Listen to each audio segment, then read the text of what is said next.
हर रोज एक नई कहानी देखने के लिए चैनल को सब्सक्राइब करें और बेल आइकन दबाना ना भूलें। बेबो, बेबो कहाँ हो तुम? जल्दी सामने आओ ना। मैं नहीं आने वाली तुम्हारे सामने, तुम मुझे खुद ढूंढ लो। अच्छा ये बात है, सोच लो फिर।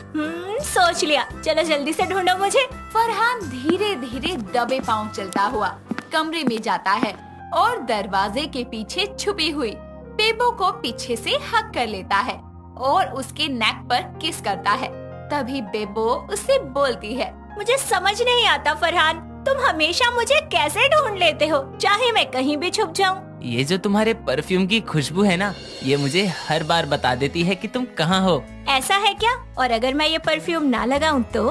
तब भी ढूंढ लूंगा मेरी बेबो, तुम कहाँ हो। तुम्हारी खुशबू लेके बता सकते हैं, नींद में चलते हुए भी तेरे पास आ सकते हैं। सच्ची? इतना प्यार करते हो मुझसे? ये तो मुझे भी नहीं पता, बस करता हूँ और करता रहूँगा, इतना पता है। जिसके बाद फरहान बेबो को अपनी बाहों में भर लेता है और दोनों एक साथ अपने प्यार भरे लम्हे को एंजॉय करते हैं।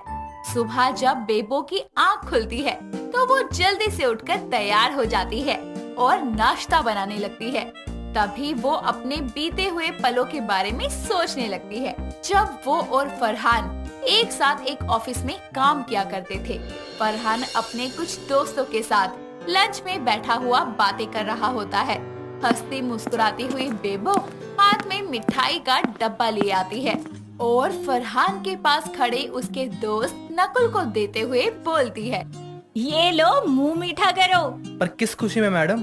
अरे खुशियाँ बांटने के लिए किसी मौके की जरूरत थोड़ी ना होती है। मेरा मन कर रहा था मिठाई खाने का, तो मैं सबके लिए ले आई। लो, तुम भी खाओ। फरहान बेबो को बस देखता और देखता ही रह जाता है और मिठाई देकर वो वहाँ से चली जाती है। तभी वो नकुल से बोलता है, ये कौन थी यार? उसकी स्माइल कितनी प्यारी है। अरे वो बेबो है, हमारे साथ ही काम करती है। जो राइट में कैबिन है ना, उन्हीं का ही है। कितनी प्रीटी है यार, उसके परफ्यूम की खुशबू। वाओ, ऐसा लग रहा है जैसे हवाओं में ताजगी आ गई है। बस बस मेरे भाई, ब्रेक लगा ले, रोमियो ना बन। लंच ओवर हो गया है, काम है बहुत सारा, चल। फरहान अपने दोस्त के साथ वापस से काम करने लग जाता है, पर उसकी आंखों में बेबो का वो हंसता हुआ मुस्कुराता चेहरा बस गया था। शाम को सभी लोग अपने अपने घर जाने के लिए निकल रहे होते हैं। तभी बेबो ऑफिस के कुछ कलीग्स के साथ बातें करती हुई फरहान के पास से गुजरती है और तभी वो मन में सोचता है, तुम्हारी अदा का क्या जवाब दूं? क्या खूबसूरत सा उपहार दूं? कोई तुमसे प्यारा गुलाब होता तो लाते, जो खुद गुलाब की खुशबू है, उसको क्या गुलाब दूं? इतना सोचकर फरहान हंसता मुस्कुराता हुआ अपने घर चला जाता है। पर सारी रात बेचारे की आंख एक मिनट भी नहीं लगती। उसे बस जल्दी से सुबह होने का इंतजार रहता है। सुबह होती है और फरहान जल्दी से रेडी होकर अपने ऑफिस जाता है और हर तरफ बस बेबो को ढूंढने लगता है, लेकिन वो उसे कहीं नजर नहीं आती। जिसके बाद वो उसके कैबिन में जाता है और वो वहाँ भी नहीं थी।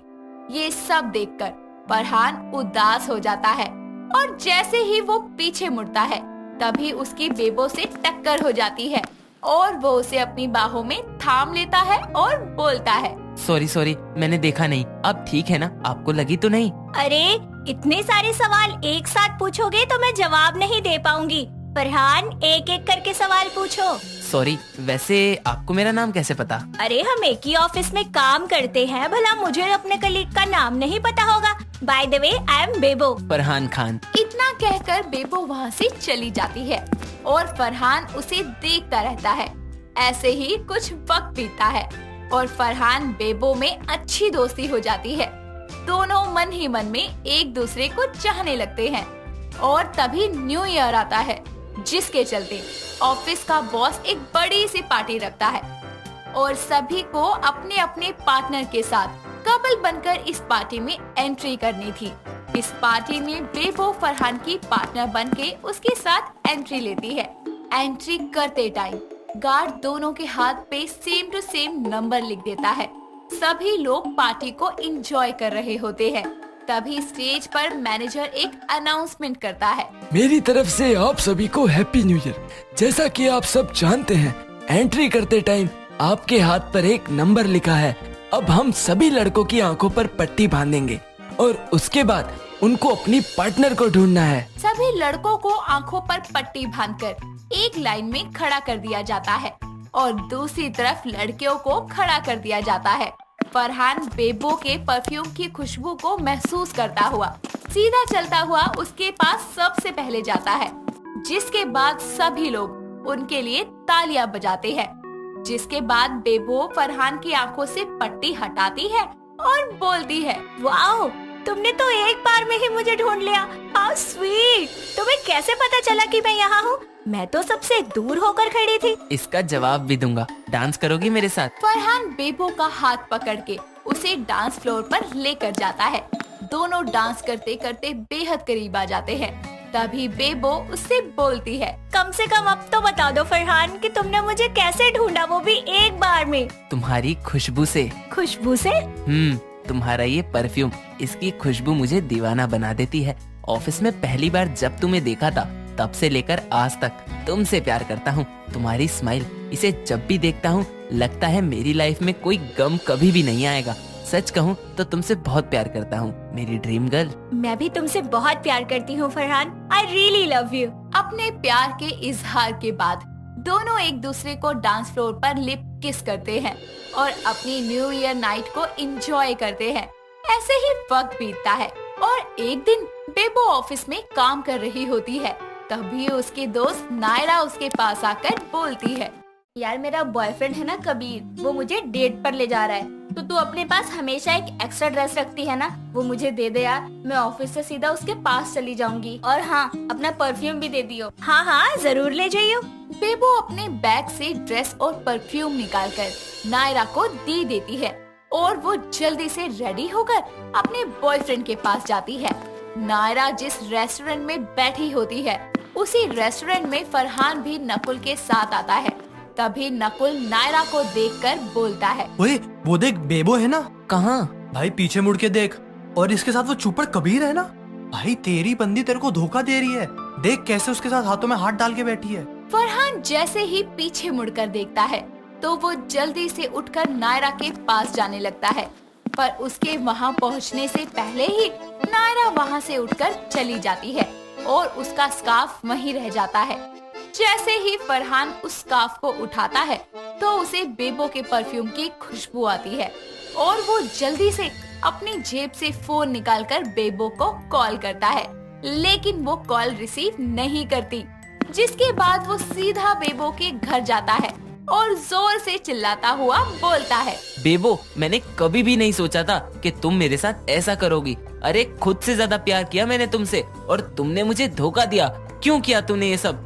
क्या कर रही थी तुम कबीर के साथ उस रेस्टोरेंट में? बोलो। फरहान क्या बोले जा रहे हो? अरे कौन कबीर? मैं तो ऑफिस से हाफ डे में ही घर आ गई थी क्योंकि मम्मा की तबीयत बहुत खराब थी और जिस वक्त तुमने मुझे कॉल किया मेरा फोन साइलेंट पर था, मुझे पता नहीं चला। I am sorry. और कितना झूठ बोलोगी तुम? और इतनी जल्दी घर आकर कपड़े भी बदल लिए तुमने?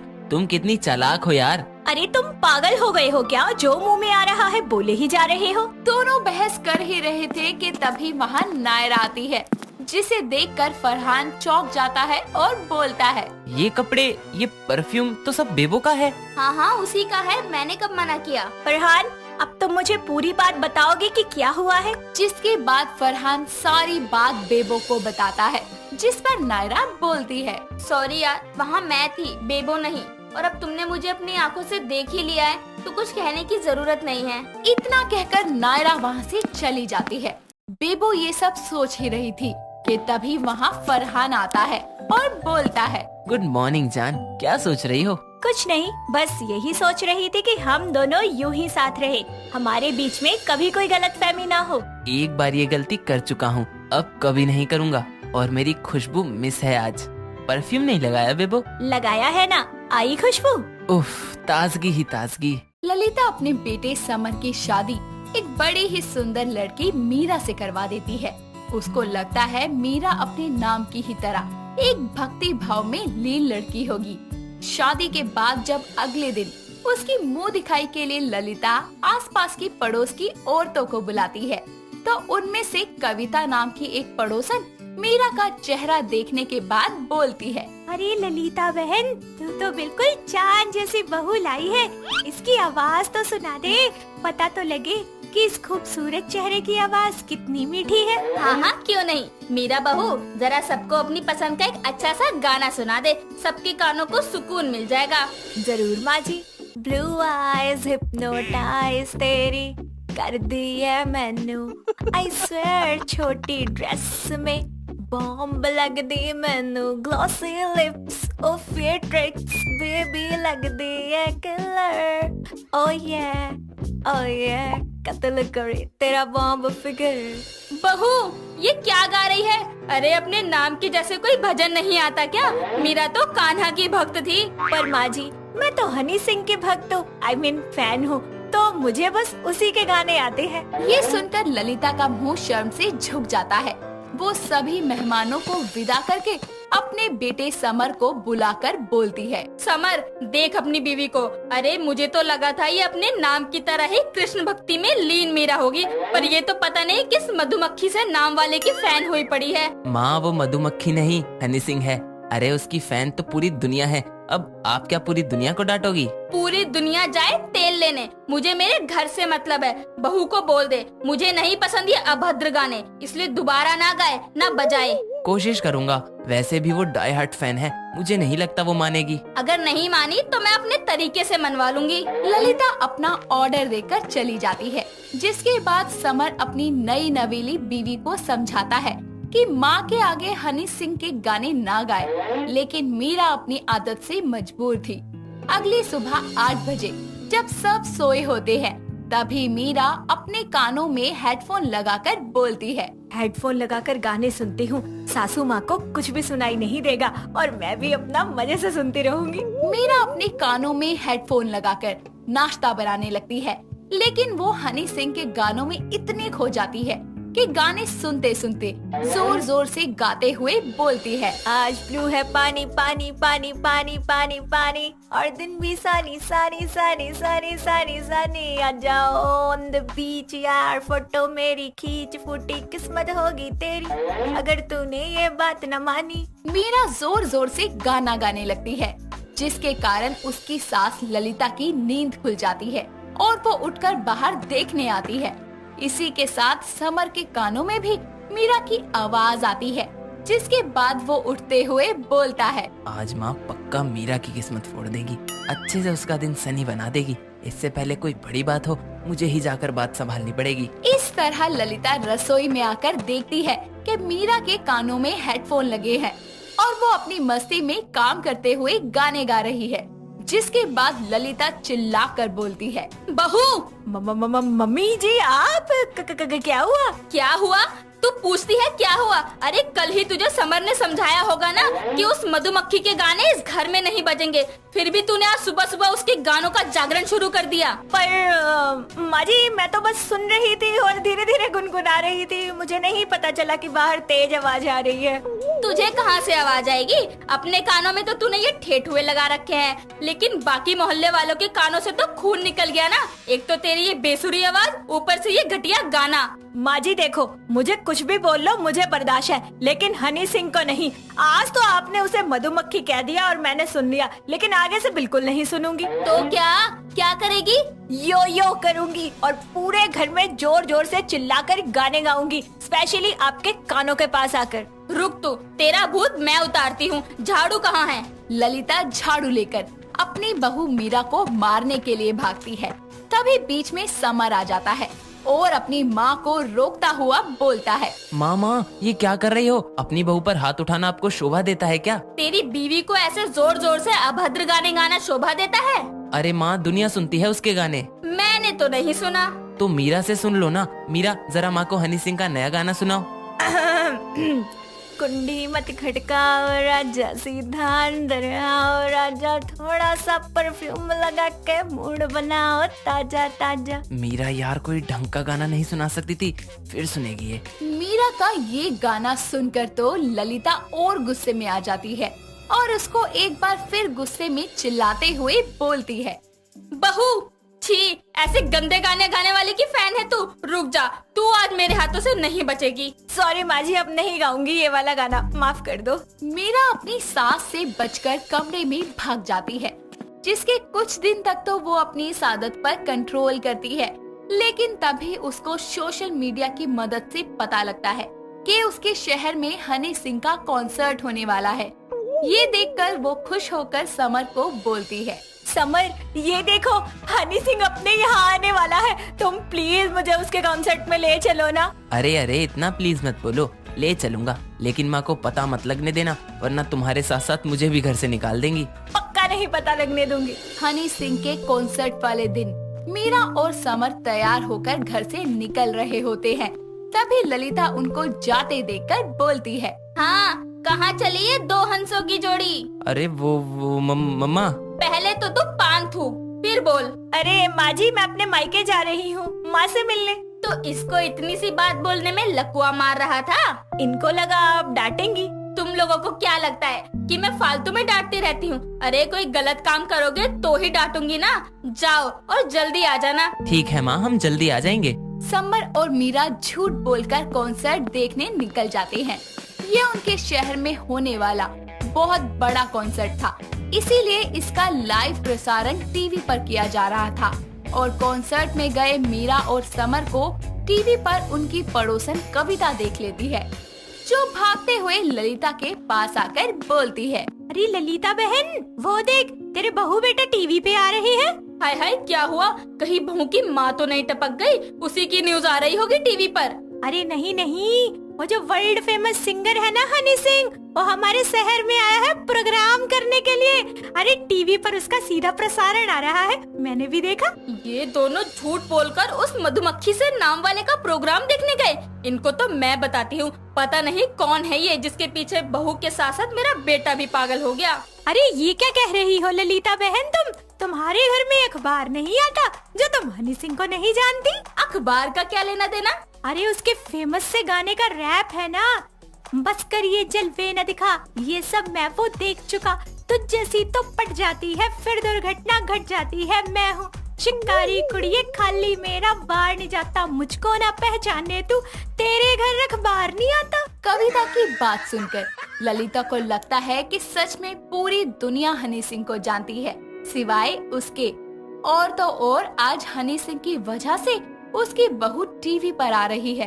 ये देखकर तो उसको और ज्यादा खुशी होती है, इसीलिए वो समर और मीरा के आने पर उनसे बोलती है, बहू तुम दोनों मेरे से झूठ बोलकर हनी सिंह का प्रोग्राम देखने गए। वो माँ जी माफ कर दीजिए, लेकिन आपको पसंद नहीं था इसलिए आपको बिना बताए हम चले गए। तुम लोगों को तो बस यही लगता है कि मुझे डांटने के सिवा कोई काम नहीं है। अरे पहले मैं जानती नहीं थी कि हनी सिंह कितना बड़ा सिंगर है, लेकिन हमारी पड़ोसन कविता ने तुमको टीवी पर देखा और आकर बताया कि तुम कितने बड़े सिंगर के प्रोग्राम में दिख रहे हो। अच्छा माँ जी, इसका मतलब अब आपको कोई दिक्कत नहीं है कि मैं हनी सिंह की फैन हूँ? नहीं बहू, कोई दिक्कत नहीं है। मैं उसके गाने भी गा सकती हूँ क्या? हाँ, लेकिन जोर जोर से नहीं, क्योंकि उसके गाने भले ही अच्छे हो, लेकिन तेरी आवाज बर्दाश्त के बाहर है। ललिता की इस बात पर तीनों हंसने लगते हैं और उसको अब अपनी बहू के हनी सिंह के फैन होने पर कोई दिक्कत नहीं थी। वो समझ चुकी थी कि जरूरी नहीं कि हर किसी को हर कोई धार्मिक पसंद हो। आज के समय में सभी तरह के गानों को लोगों का प्यार मिलता है और उनके सिंगर्स को भी। शोभा एक अमीर घर की एक लौती बेटी थी, लेकिन उसके माँ बाप ने बचपन से ही उसे बचत करना सिखाया था और इसी बचत की उसको कुछ ऐसी आदत पड़ गई थी कि वो ज्यादातर लोगों से मांग कर ही अपना गुजारा करती। एक दिन वो अपनी सहेली हिमानी के घर जाकर बोलती है, यार मैं क्या कह रही थी कि दिवाली आ रही है, तो अगर तेरे पास तेरी कोई पुरानी ड्रेस है तो तू मुझे दे दे। तेरी वो पुरानी ड्रेस मेरे लिए अभी भी ब्रांड न्यू है। यार तेरे पापा एक करोड़पति हैं और तू एक ड्रेस खरीदने के लिए सोच रही है, कहीं तू उनकी सौतेली बेटी तो नहीं है? अरे नहीं यार, मेरे मम्मी पापा दोनों ओरिजिनल कॉपी ही हैं, लेकिन अगर मैं तेरी ड्रेस मांगकर पहन लूंगी तो उनका कितना पैसा बच जाएगा ये सोचना। यार ये तो अमीर होकर भी एक भिखारन है। खैर हर एक फ्रेंड जरूरी होता है। यार सोच क्या रही है, दे देना। तू तू जानती है ना कि तू ही मेरी सबसे अच्छी दोस्त है। मुझे तेरे अलावा किसी पर भरोसा नहीं है, इसलिए तो हर बार मदद के लिए और कुछ भी मांगना हो तो तेरे पास चली आती हूँ। इतना सोचकर हिमानी शोभा को अपने कमरे में लेके जाती है, जिसके बाद उसकी नजर अंकित पर जाती है, जिसे देखकर शोभा बोलती है। ये कौन है हिमानी? पहले कभी तुम्हारे घर में नहीं देखा। अब ये कहीं इसे भी ना मांग ले। अरे ये मेरी बुआ का लड़का है, कुछ दिन के लिए रहने आया है। क्या बात है, लड़का तो बड़ा हैंडसम है। मेरा बस चले तो हिमानी से आज इसे भी मांग लो। पहली नजर में पहला वाला प्यार हो गया। उफ, ये कातिल नजर। जिसके बाद में हिमानी शोभा को अपनी ड्रेस देके बोलती है, ये ले, और अब तू ही रख इसे, वो भी हमेशा के लिए। मुझे नहीं चाहिए ये वापस। शोभा हिमानी को गले लगाकर बोलती है। हिमानी यार, तू सच में मेरी बेस्ट फ्रेंड है। I love you. शोभा को हिमानी की ड्रेस के साथ एक और चीज पसंद आई थी, वो था हिमानी का भाई अंकित। जिसके बाद आए दिन शोभा हिमानी से कभी चीनी, कभी अदरक और कभी कभी तो टीवी का रिमोट मांगने आया करती। और हिमानी भी शोभा की इन भिखारियों वाली आदत से बड़ी परेशान हो जाती है, लेकिन वो शिकायत करके अपनी दोस्त को खोना नहीं चाहती थी। वहीं दूसरी तरफ अंकित शोभा की हरकतों को देखकर सोचता है, यार शोभा कितनी क्यूट है। वो ये सब मांगने के बहाने से इसलिए आती है ताकि वो मुझे रोज देख सके। लगता है मेरी तरह वो भी मुझे पसंद करती है। जिसके बाद अंकित हिमानी से शोभा का नंबर लेकर उसे मैसेज करता है। बस फिर क्या था, अंकित रोज उसे मैसेज करने लगता है और धीरे धीरे एक दूसरे के इश्क में पड़ जाते हैं। जब ये बात अंकित अपनी बहन को बताता है तो हिमानी बोलती है, हे भगवान, तू शोभा को चाहता है। तुझे पता है वो कितनी अमीर होकर भी भिखारन है। जब तक वो 2-4 लोगों से कुछ मांग ना ले, उसका खाना ही हजम नहीं होता। अरे बाबा, वो तुझसे इतनी चीजें इसलिए मांगने आ रही थी क्योंकि वो मुझे प्यार करती है। थोड़ी पागल है ना, तो मुझे देखने आती है सामान मांगने के बहाने। हिमानी अंकित की बात पर हाँ में हाँ मिला देती है, लेकिन वो शोभा की फितरत अच्छे से जानती थी। जिसके बाद बस अंकित के प्यार के लिए वो चुप हो जाती है और कुछ दिन बाद में शोभा की शादी अंकित से हो जाती है। लेकिन शोभा अपने घर की जिम्मेदारियों को अच्छे से नहीं संभाल पाती, क्योंकि जिम्मेदारियां तो वो तब संभालती जब उसे कुछ मांगने से फुर्सत हो।